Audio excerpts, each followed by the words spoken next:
Hey folks, really quick before we get started, I wanted to say we have a brand new introduction theme to the podcast done by the one and only Madoka Azuma. She has amazing music on her site, so please check that out. It is most excellent. Thank you so much to her for doing this for us. We really appreciate it, and enjoy the show.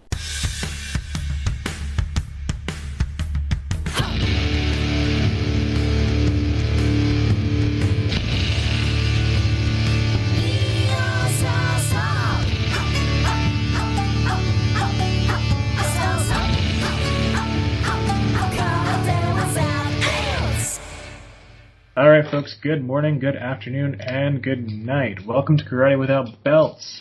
I am John, and joined once again by Jeremy, returning back from his excursion to the Ozarks. Again and again and again, yes. You've been having some fun down there, becoming the the underground slumlord. That's my life's ambition, is become the slumlord of vacation rentals down at Lake of the Ozarks. So it's been fun. So we'll see. So if you guys seen that Netflix show with Jason Bateman, the Ozarks, yeah, I mean most of it. I mean it is interesting seeing some of the scenery, because every once in a while they'll pop an actual shot from the Ozarks, but it's mainly filmed in Georgia, so it's kind of interesting. Would you say you are the main character on that show? No. I'm not that stupid ignorant. It's kind of funny that it pops up and then on the Netflix, and then you have Arrested Development pops up right next to it. Yeah. So, kind of want to say they're maybe the same thing, but only tangentially. How have you been doing, sir? Yeah, I mean, just busy trying to grow my little empire down at the Ozarks. That's about it. So fair enough. I've been enjoying quarantation because we're kind of off from school and in the midst of a pandemic. So just kind of like, well, we weren't going to have school anyway, so just kind of locked in my house, experimenting with making food. What variation of olive oil and garlic and what variety of meat I can put on a pan. So that's entertaining. All right. I'm Italian. But I'm an Italian male, so it's like, other than pasta, it's the one thing I really know how to do. It's just like olive oil, garlic, onion plus meat equal meal. There you go. Yeah, exactly. So that and just I'm slowly burning through my Okinawa soba. What have you been working on in terms of training lately? Actually, Sai and Joe lately, and then what was the other thing I was working on the other day? I was working on Sumerito again, so it's kind of fun to go back to. I kind of put that aside for 2-3 weeks, and then it was like, I need to get back to that. So those are the main things. And yes, I have been working comma here and there too. So it's good. I have live comma, so I'm always there is video of me doing comma on our page, and so but I'm always just a little like, is this going to be that day I need to go to the hospital every time I pick them up? They're in sheaths, but they tend to kind of tuck down. So no. That's one thing I hope nobody ever gets a video of me doing is comma, because it's pretty terrible. So anyway, I still work with it. Still not my thing, but maybe one of these days if I keep progressing with it, I'll change my mind. But I'm getting pretty old, so I don't think so. Yeah, our friend Chuck has put up his son Christian doing a pretty good rendition of it. You guys remember our time with Chuck? Chuck's son is kind of like the I don't know how to describe him, but he is like the savant, like a karate savant in terms of just kata, what he remembers, what he knows, how he can look at something, how he just does something. I don't think that's in any way a bad thing, me just complimenting someone on the show. No, I mean, yeah, he's when I've met his son Christian, yeah, he's unbelievable. I'll say that much. Very impressive. So One thing we were talking about last week, and we were just kind of conflating, was something I think is kind of inherent to karate specifically. I don't think we can really say this too much of like mixed martial arts or sport martial arts, or even some kind of more kind of cousin martial arts from like the Philippines and stuff like that, which are a little more explicit. But one thing you brought up last week to me when we were speaking was the idea and an issue of concealment. And I know you've been thinking a lot about this, and I've got some notes on it. And so I think today we're going to get into, what concealment and karate have to do with each other. Obviously, we're not ninjas. no, nowhere close. Nowhere close. And what was your initial take on this? Because you had some interesting things to say about how it has less to do with karate and how you carry yourself.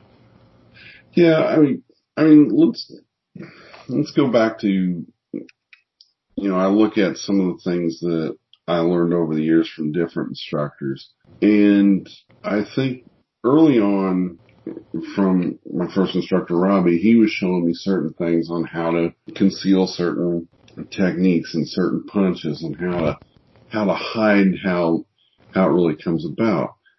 And then I look at my upbringing, because my father was a career military officer, but one of the things he always talked about, because there were times when he actually had to deal with civil unrest and things like that, and that's how to conceal how you're being out in public, which is a little bit different, but sometimes, as Sensei Oyai used to say, same. Right. It's the same principle. And so you look at karate from its foundation, from a kata foundation. Which is, I think, the thing that is what people think is mysterious, but it is a thing that is kind of built to conceal. Yeah, there's, how you want to call it, folklore, history, different stories from the ages and things like that. How kata was used to train to hide the actual practice, how it was to actual hide techniques, different things like that. And that's kind of, some of that's myth and mystery, and some of that's just maybe it was a little overextended from kind of what the stories were. Yeah. But it does kind of fall into, whether it is myth or whatever, but it does fall into the concepts. Because you can take something from a kata, make it this way, or you can make it that way. You can make it several different things. Some of the stuff, going back to what Robbie had taught, was whenever you're doing something, never leave it to where it's completely telegraphed or open. It's like, okay, that makes sense. Through the years of different instructors and stuff like that, I don't know, maybe I wasn't old enough to pick that up from Robbie back then, but I picked it up, but I didn't pick the whole concept up. It wasn't really, where I really picked it up was when I was learning new from a guy named Sakin Taylor out of New York, a great guy. I haven't talked to him in years, but he taught me a lot of interesting, I don't know, maybe personal development and way to really look at things a little bit differently. And one of the things he was talking about was, here's how you hide your techniques with a Nutebo. And I'm like, anybody who's worked with it, you're looking at it and it's like, okay, this thing's a 6.5, 7 foot weapon. How am I going to hide any technique with this thing? Yeah, it's no knife. Yeah. You go back to some of the things that, Sensei Oyama would talk about, from a bow standpoint, you look at a traditional bow stance, where you've got one up, one down, about shoulder width apart with your grip, things like that. But one of the things he talked about is some of your techniques, you come in more like a pool cue and you can't get that depth perception. And that's one of the ways you conceal things. And he would expand on how your eyes would trick you and things like that. And then that gets into your psyche and stuff like that. And I think that's true in every aspect of karate. I mean, you can practice, yeah, I got the technique, now how do I try to hide it? And that's one of the things I've always tried to add on to some of my techniques whenever I practice. Like, okay, yeah, this is just a blatant technique. Now, how do I hide this so that it's not blatant? Things like that. Right. And that unexplicitness, that implicitness of karate, I think is both its strength and its weakness. And in terms of having in this idea of concealment. But I think it's the idea of concealment that actually is helpful to kind of unlocking that. Because the idea of just, punch kick, and, there's people who think, punch kick is just punch kick karate, who cares? I still think that's very, very important to actually have down, and not enough people have it down correctly who are kind of in more of our camp. But when people talk about sophistication of techniques, being able to use that type of stuff, and the criticism of it is it won't work. And the fact of the matter is that it's not about use, it's about context. Right. And they're thinking about it from guy is going to start something. They're not thinking of it as you are premeditatively preparing yourself or have kind of instinctually prepared yourself to conceal what you're doing or what you're capable of. You get into like even some of the basic foot drills that Sensei Oyata would teach, and you would go through these for hours on end. And he goes, no, it's not quite right. But part of it was getting your mindset around it, or at least that's how I always took the lesson, because it wasn't so much I couldn't do it, it was getting my mindset around what is it that I'm really trying to do. And I remember one of the things was hiding your feet to where it's like you really couldn't tell where the advantage was coming from, but in a split second, you had a reach that was unbelievable. It was a lot, and it was just real quick. So, you go back to that and just kind of look at everything. And my favorite thing though is, you look at that lesson, then you look at somebody who hasn't had a lesson like that, and they look at it as, well, you're not going to take a pair of nunchucks, or you're not going to take a pair of sai down the street and take somebody out. It's like, no, but there are things that are applicable even with that. Always. Yeah. And there's, what is it? I just think about this, the sport karate version of this will not be compatible to what you're talking about. No. In both senses, right? It might to a very small scale. I will, because if you look at something as simple as boxing. Right. One punch that usually either sets somebody up for a potential knockout or a knockout, one of the two, is usually an uppercut because you've totally caught them completely off guard. Or made them drop their guard, right? Right. Well, if you think about it, you come up with an uppercut, your eyes are not trained to look down when you're in.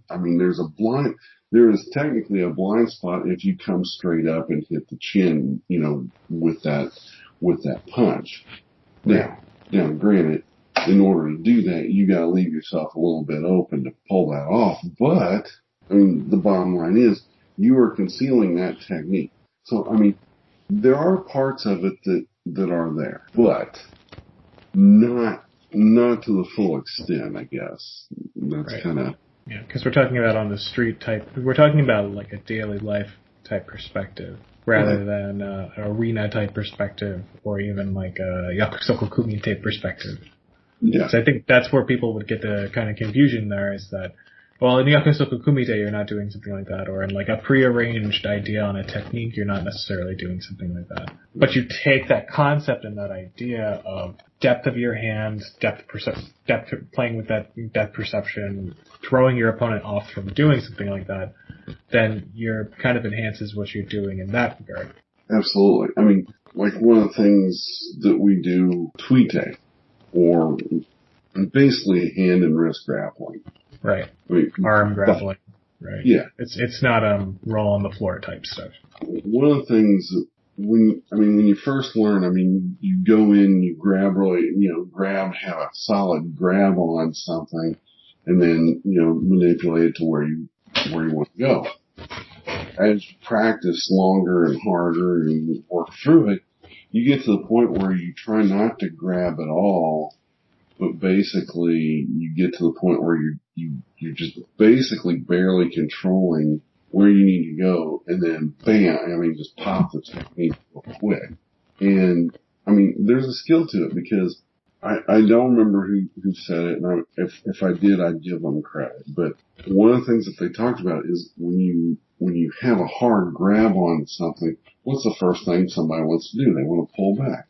Well, if you don't have that hard grab and you're basically just barely touching them, they don't feel threatened. And therefore that gives you that time to put that technique on somebody.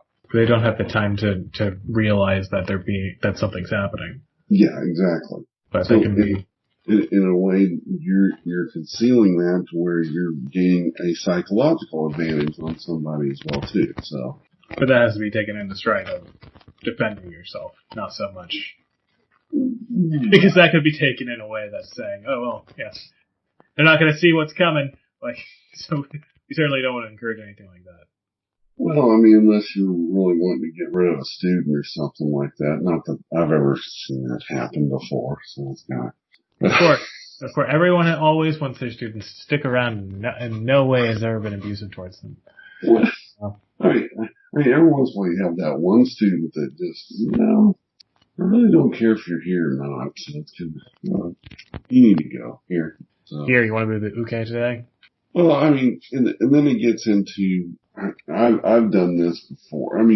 One of the things, I don't know if it's a gift or a curse or a little bit of both, but when you look at me, I don't look like a typical karate practitioner. I really don't. I don't have the ripped out body. I don't have any of that kind of stuff. I have, how would I say it? I have mastered efficiently and effectively the dad bod. It's not. You have advanced dad bod. I have advanced dad bod. I don't have a six pack. I've got a pony keg. Okay, I have minor dad bod. So I am apprentice level dad bod at this point. Yeah. So in some ways, people do not look at me as, threatening or anything like that. And trust me, that's kind of nice. I'm like, good, people leave me alone. I'm fine with that. But on the same token, I remember, I forget which instructor I was with at the time, but we had a student come in, and he definitely trained somewhere, somehow, some way. But he was, it was more of an ego kind of deal. I can't remember if it was Mike Miner or Robbie. I can't remember which one it was, but basically they came, I think it might have been Robbie, but he comes over, talks to me, he's like, Jeremy, go over and play stupid with this guy and then put it on. Because, well, it was like, it was affecting other students in the class. Right. And this definitely sounds like this probably would have been a 1980s thing. Early 90s. Early 90s. Yeah. You still have that. But maybe with a bit more like baggy jeans, but yeah, like it was the 80s without the mullets, it was all good. But so anyway, and I would, they're like, who are you? Okay, oh wow, that works pretty good. Well, and just kind of get them going and stuff, then all of a sudden, bam, and then they're picking themselves up off the floor. Now, was that the nicest thing to do? No. It was interesting. I mean, the one case that I'm thinking about, I mean, after that, the guy even said, I really don't know much, do I? And I'm like, well, I really don't know what you know, but hopefully your attitude's changed, so it sometimes it works. Sometimes I leave. Sometimes, but sometimes you just need to get a little humbleness. And trust me, I've been humbled more times than I like to admit, so. I do like that this myth is kind of in what we do, and this is not a part of the brashness that can come along with boxing or mixed martial arts or whatnot, is that a lot of the old karate, old stories of masters was that they were not assumed that this is coming from a Western perspective, like this is coming from a Caucasian perspective, is that, they're just unassuming short men from, the Orient, which is not something we say by these days. But, those old stories that they would just be able to, kick, ass from even after being small and like quote unquote frail stature is kind of nice to have, but it's also led to thinking that just doing the technique will just lead to that, but without having that kind of attitude and that understanding behind what you're doing in the technique basically leaves you with just like flailing arm man. So, every skinny idiot who ever thought they were just doing karate for a long time will suddenly make them an invincible, like, Miyagi type character, regardless if that's movie Miyagi or actual Miyagi, So I think there's kind of the good and bad of that, kind of just within the confines of karate and the image of karate itself. If you actually look at most karate people, they're actually rather, who actually take things seriously, they're actually rather in good shape. Even yourself, like, I'm not saying you're not in good shape, we're all in kind of different places, with that, but like everyone tries to take care of themselves. Yeah. They don't try to just say, I do the techniques, but I have no concept for my own bodily health. Yeah, like I said, I've definitely mastered the dad bod, but I still have around a 60 heartbeat per minute. That's my resting heart rate. So I'm still doing okay. I mean, It's not, it is a mental attitude to develop this. And it's not just technique. It's also learning how people really work. I think that's the main thing, because if you go up to somebody and you are combative or conflictive with that person, they're going to be combative or conflicted as well. If this, person A is combative and conflictive, and you can kind of read that, and it's like, okay, do I try to squash them, or do I, just kind of sit back and like, okay, yeah, all right, just kind of pull them in a little bit. And I remember, I'll never forget this. I was reporting to a president of a company many years ago, and it was something that I had done, and I don't exactly know what at this point, I'm getting, not only have I mastered the dad bod, but I've also mastered the old mind too, so my mind is starting to like, okay, okay. But we gotta put Jeremy in the home now. Oh God, no.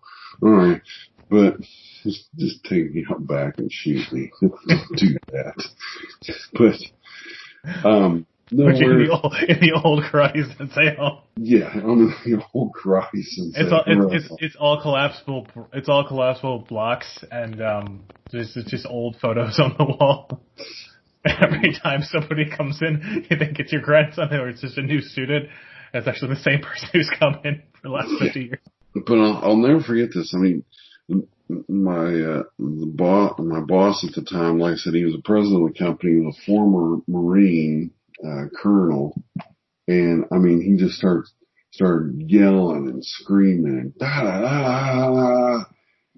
And I'm just sitting there, and I'm like, if I try to argue or fight with him or conflict with him, this is going to be bad. And I just sat there and listened to him. And finally, he literally ran out of upset. He was just, and by the time he did that, I just said, are you done griping yet, or do I need to still sit here and listen to you gripe? And you could tell he was getting ready to get mad. Then the next thing he did, he just started laughing. He goes, that's funny, and so it was just kind of, that's part of concealing. It's not always that you have to be combative. It's like, okay, hey, I can sit here and listen to you gripe. Now there have been times with the same boss, he'd start griping and yelling, and I'd finally get tired of it after about a minute and say, do you want to continue this, or do you want me to go fix the problem? Which one you want? I don't care. I will do whatever you want, how you want me to handle it. And usually, okay, go fix it, and then he'd shut up and let me go do whatever. So I mean, and you don't think of that as concealment, but it is. Because basically now I've basically changed the complete tone of the conflict. And conflict does not have to be physical. Right. Well, it's just understanding how someone operates. And you don't always have that luxury, but you also, I love it when people are like, well, on the street, and there's two guys who are going to come up to you at random, and they're going to mug you, and then there's the thing that's going to happen where you have to bust out your karate moves. It's not always what happens. It's your real, like, daily life you live. It's going into work and dealing with your jackhole boss. I don't know if that's a curse or not. The guy who's yelling at you, or like the jerk who is in the office next to you, or the client you don't want to deal with, or a student who's just, like throws a textbook on the floor because, they're 9 years old, or like whatever. Like there's the things you will actually come into more conflict with are the things in your daily life, rather than like two mysterious thugs like popping out from, I don't know, the street corner. Yeah, I mean, it's not to say you don't pay attention to that, but right. If you understand human nature and you understand how people are, it doesn't take long to figure out how a person is going to be. And some people say, oh, that's just, that's just hogwash, and that's just crap, and this, that, and the other thing. Well, you know what? Sometimes that's the best technique. Yeah. I'll never forget this. I had a guy at another place of work that I was at, and the guy was like, how would you get out of a chokehold? I'm like, look, I just want to do my job. I really don't want to. No, man, you got to show me something. And he was expecting me to do something. We're in an office environment, and if I actually did something to this guy, I've been fired like that. I'm sorry. My job was putting food on the table, taking care of my wife. I'm like, no, we're not doing that. So finally the guy just kind of irritated me, and I'm like, all right, fine. Here, I want to show you something. And he puts me in this chokehold. He goes, go ahead, break it out. Let's do whatever you're going to do. And I come up, and everybody's heard of a flea bite. Right. Does everybody know what a flea bite is? Kind of like. Does everyone know what a flea bite is? Everyone who is listening to this podcast. If you don't know, please respond. Email Jeremy. Link in the description. I'm going to describe what it is in case you never heard of it. Basically what it is usually when you're about in first, second, or third grade, and you're annoyed by some little girl, or a girl kind of has a little crush on you or something like that, they'll come up and they'll do a flea bite. And what they do is they take their two little fingers and they press them together and twist. And it's just a real nasty little pinch. Well, while he was doing this little substandard chokehold on me, I just do this little flea bite right here on his funny, right around his funny bone. And I mean, he just throws his arms up. I'm like, what? He goes, what did you do? I'm like, I did a flea bite on you. And he goes, well, that's not karate. I'm like, you're not choking me anymore now, are you? And he goes, no. I'm like, well, then it worked. Shut up. Let's go back to work. And that's the kind of stuff people don't think of. And I think of it. That was one of the things I really loved about training at Mike Miner's schools, there was about 3 or 4, maybe 5 of us.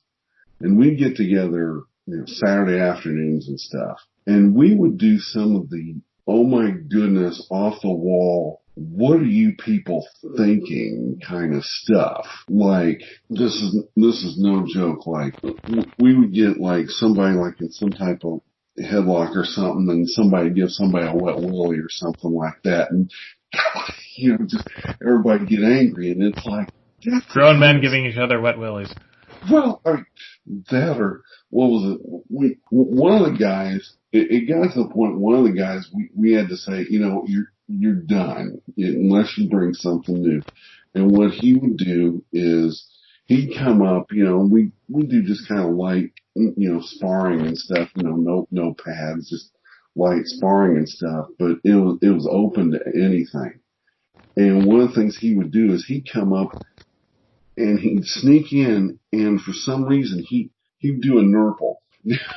Now, this is the point where people may have shut off the podcast, thinking that we weren't taking it seriously. And in fact, I've heard this story from Jeremy before, not once, but on several occasions. And it was like the first time he did it, it was with one of the other guys, and after he did it, the guy just literally was jumping up and down. He's ready to kill him. Just ready to kill him. And he goes, "What? You said do anything." He's like, "Not that."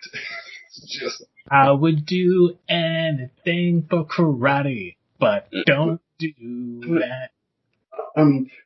But the one thing it did do was, we hated it, but it was like, we had to think, how do you deal with it? How do you keep your emotions under control when something like that happens? And if you really think about it, when there's a true conflict, how are you going to tamp down on that stuff? And how are you going to be able to? Because you're not going to be concealing them. You're not going to be thinking about concealing your emotions. You're just gonna react. Sorry. I'm just thinking, man, how are you going to conceal a nurple? It's just sorry. It's like that scene in what is it? Casino, like when they shock the guy with a bull prod, except it's a nurple. Yeah, exactly. There you go, Peter's Justice. Where are we going with this? Right, it's you're gonna use that concealment to be able to move things along, or to get out of situations that you don't want to deal with. And I think that's a part of karate that we talk about, the concealment of moves in a kata. Well, how are you going to conceal what you're actually doing? So because that's the thing, and you said it brilliantly when we were talking about kind of like a little bit ago, but to kind of bring it back to that, where it's like, if you can conceal what you're doing, if someone tries to get something off on you and they're not paying attention, it doesn't matter how strong they are. Exactly. Because if they're not expecting it, or it's coming in a place where they're not protected, or they're not thinking about it, it's going to catch them off guard. And surprise is like 90% of what's effective. Exactly. And I think even Bruce Lee even said, to make things work, you have to catch people off guard. It's not good. You can box with somebody all day long, but think about it. When somebody gets knocked out or anything like that, what really happened? Somebody's caught off guard. Somebody didn't see something coming. Same way with MMA. MMA sometimes is more, if somebody's just stronger, they're just gonna take them out. Right. But a lot of times, I was watching the Jorge Masvidal knockout of Ben Askren. I don't know if you've seen that or not. No idea who these people are, but I'll nod just the same. It was. I watch a little bit, but I don't watch a lot. But it I believe is now the quickest knockout in MMA history. I could be wrong. If I'm wrong, don't hammer the post. I could be wrong, but it was quick. Go find Jeremy's non-existent Twitter account. Yeah, well, good luck, because I ain't got on Twitter again. So, That's why it's non-existent. Yeah. Adam, folks. Adam about MMA. Don't come at me. The guy with the actual email. But I mean, it was like that, I think Ben was thinking he was going to go, come in at him and shoot down his legs. Instead, he basically runs across the octagon and does a flying knee, and the guy's out cold on he's literally out cold on his feet as he's falling. I mean, I think the only reason it took as long as it did is it took the referee that long to get over to call the match. I mean, it was just like, he was just out, just in one knee shot. And that was all there was to it. Now, and even I watched the post interview of it, and Dana White was like, who saw that coming? Nobody. Guess what? The guy got knocked out.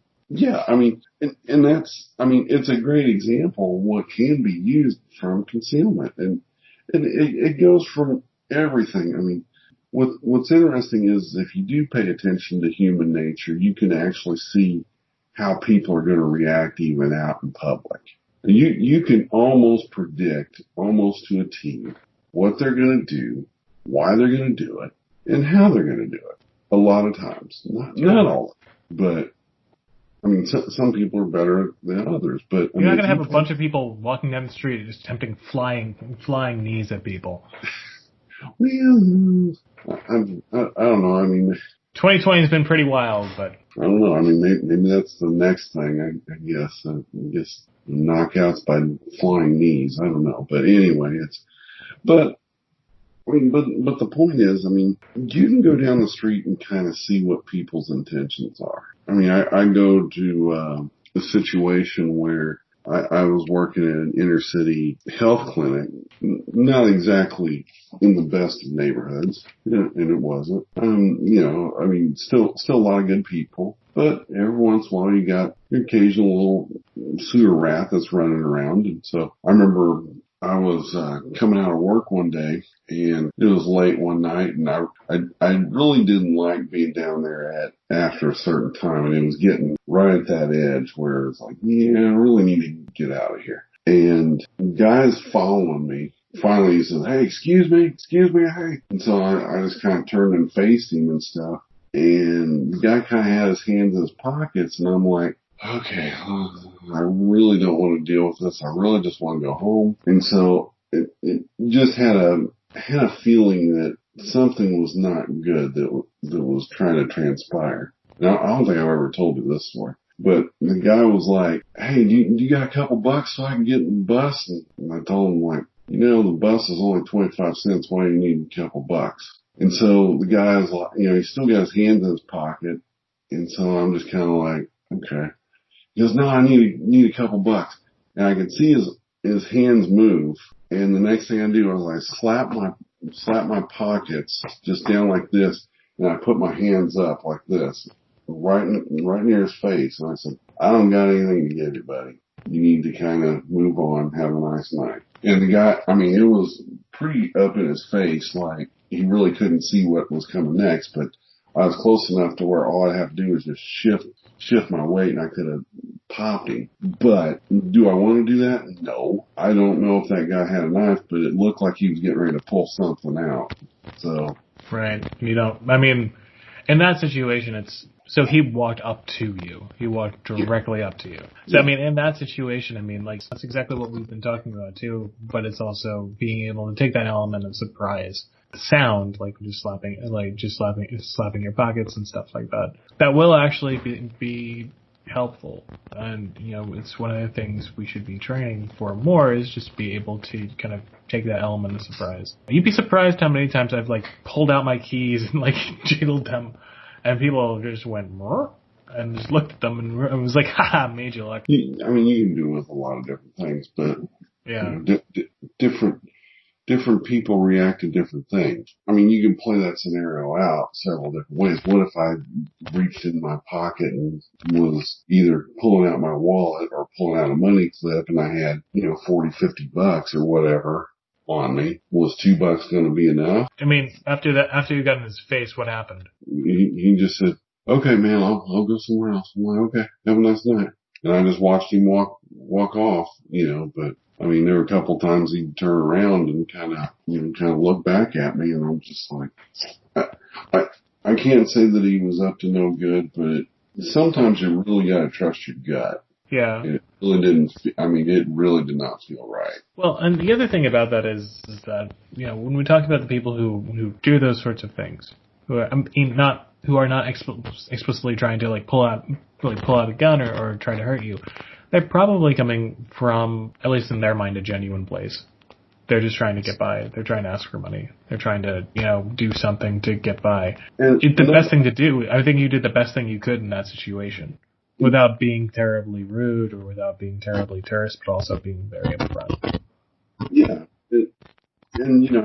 People, I think the thing that spooked me was the fact that he had his hands in his pockets and then he would get ready to pull them out. I don't know what was coming out. Yeah.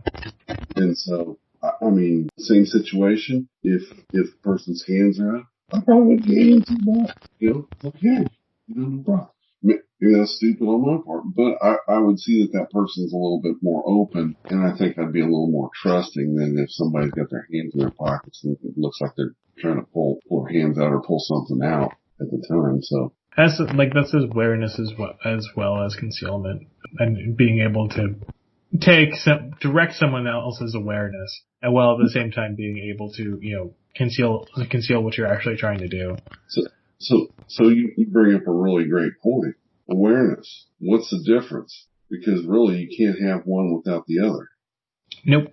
And that's the thing. If you have concealment, you have awareness. You don't always have a concealment if you have awareness.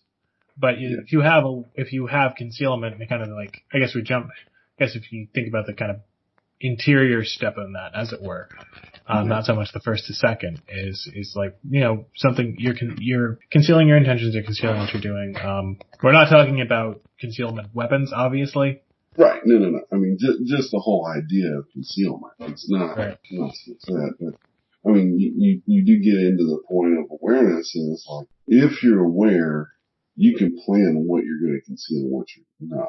Because you can conceal just about anything, whether it's what you're going to do, your knowledge about stuff, different things like that. So, in all those work to your advantage. Brings me around to kind of thinking about karate, of kind of more, I don't want to say the paraphernalia of it, but so much as say we're walking down the street, we have a big t-shirt that says karate on it, right? Or something like that.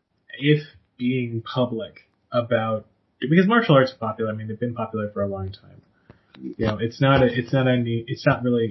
and isn't a niche thing. If you are kind of publicly making aware you do karate or you teach karate or something like that, obviously you're inviting, to a degree, people to criticize that, or people to investigate that in some way. Or even challenge. Yeah. I think maybe less so today. Yeah, less so today, but yeah, 80s, 90s, yep, sure enough. Well, and I think now that's moved. It's because that the challenge has become much more cowardly and just keyboard warriors being like, that would never work. I'm a brat. That guy's and some more criticism than really a challenge, but is being. We're public about it. Heck, almost 43 episodes later, we've been pretty public about doing karate. We're public about it, but also it's a lot about, to me, it's more about lessons that we've learned and shared that some people have gotten, some people haven't. Yeah. And I think that's, to a degree, that's also the case, because I guess we shouldn't really talk about what we are or are not sharing, but, this is obviously, we've never come at this without some sort of premeditation, without some sort of awareness of what we share and what we don't talk about, what we put out there and what we don't put out there. Kind of goes into what I was talking about with Josh, was what do we create in terms of karate content? Just to roll it clear back into different practice that we do on the mat as well. Yeah. I think one of the big things I learned, it really kind of shaped a lot of my different trainings, was how to look at Sai a little bit differently than a lot of times you look at just the front. instead of looking at the back part of it, like that from the handle and stuff like that. And so there's a lot of techniques that come from that as opposed to just getting with the times and stuff. So in that aspect, there's a lot to it, and basically a lot of people miss that piece of their training. And it's not just the side, but that's probably the one that I really honed in on was that as well. So I mean, just to give an actual training example. And I mean, especially when people get on the floor and they may not see someone training or as hard, or not see someone going or as hard, or there's always a space where it's like, all right, why isn't this person doing what they're supposed to be doing or whatever? But if they're just kind of walking around trying to kind of get everyone right, or not necessarily participating in everything. There's two sides of that, but that doesn't necessarily mean that's everything they can do. And I think people who kind of go out there and try to show everything they can do don't in fact have a lot to offer. But I think people who maybe hold back a little more or aren't as super open have much more depth than breadth. Or I say probably they have a lot more depth and kind of an ice. They're more of an iceberg than a tidal wave, as it were. Tidal wave, you see it, you can see, and it will kind of come and go. The iceberg, you have no idea what's in there. Right. Well, I mean, we did. I hate analogies, but I'll use that one. No, I got you. But I mean, you look at, the Karate Kid. Let's go back to it. Whenever Daniel's, lying in that little cot, in his little back room, he asks Miyagi, it's like, why didn't you ever tell me you knew karate? You never asked. Guess what? Sometimes you just gotta know what to ask. Right. It's like Star Trek V when they asked Spock, you had a half brother? Well, you never asked. Yeah, exactly. I mean, what does God want with a black belt, Jeremy? I'm right. Sorry, I'm mixing 80s movies at this point. No, I mean, there have been several times when somebody asked me, like, do you know this? Oh, yeah. Really? I'm like, I've never seen. I'm like, well, I normally don't, but I mean, it's not that I don't know it. I mean, no. I may not be perfect at it, but I mean, I at least have an understanding of what you're doing and how to at least make something work with it. So. And we kind of come from a tradition of something of that to a degree. I'm not gonna go out and explain what that is. It's positive and negative. I think it's probably to put out some more negatives and positives, but at least it's taught some people who are paying attention. You don't need to show everything. Yeah. It's okay that you don't show everything as long as you teach it. Yeah. I think that was kind of the most important lesson I got out of that. But that's sorry, audience. That sounds vaguer than intended.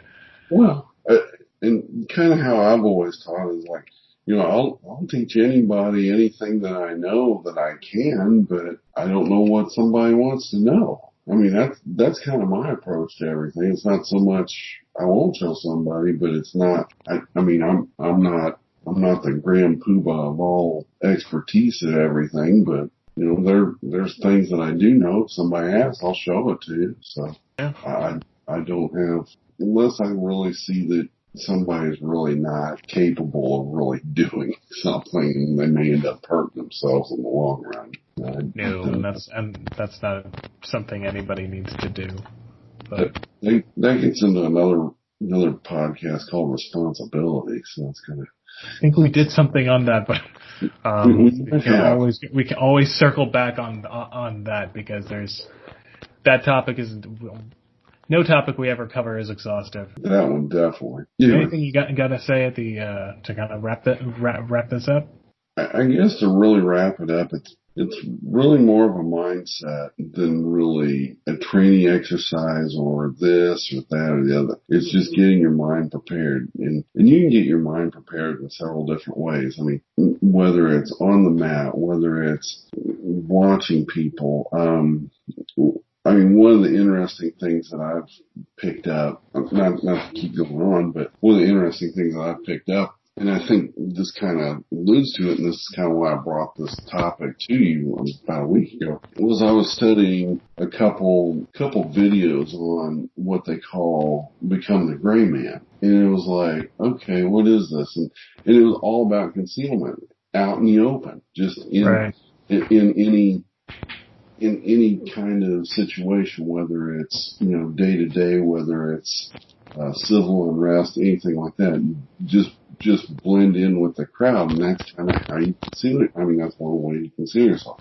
And so it was just kind of interesting. It was like, you learn it from karate, you learn it from people, you learn it from, different things, but the best way to do is try to put it all together and just really make a mindset of it. Yeah, and I think it goes back to being flashy about what you do and kind of how you present yourself too.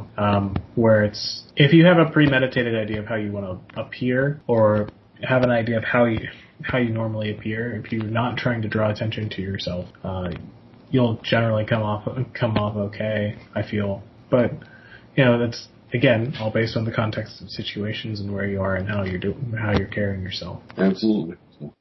Cool. So, Jeremy, what are you working on this week? I hate to say comma again, but I'll definitely be working. No, I'll be working on comma, Psy, Joe some more. I mean, it's kind of been interesting, just those three combinations, and just kind of picking off each other and just kind of going from there. So that's the three things that I'll be working on. I probably do need to. I did think about this the other day. I really need to start getting back working on some piña because I've kind of neglected those for a while, and I'm like, I really need to go back to those and really dig into it a little bit. Just kind of go back and study those. So. Get your inner Itozu going. Yeah, something like that.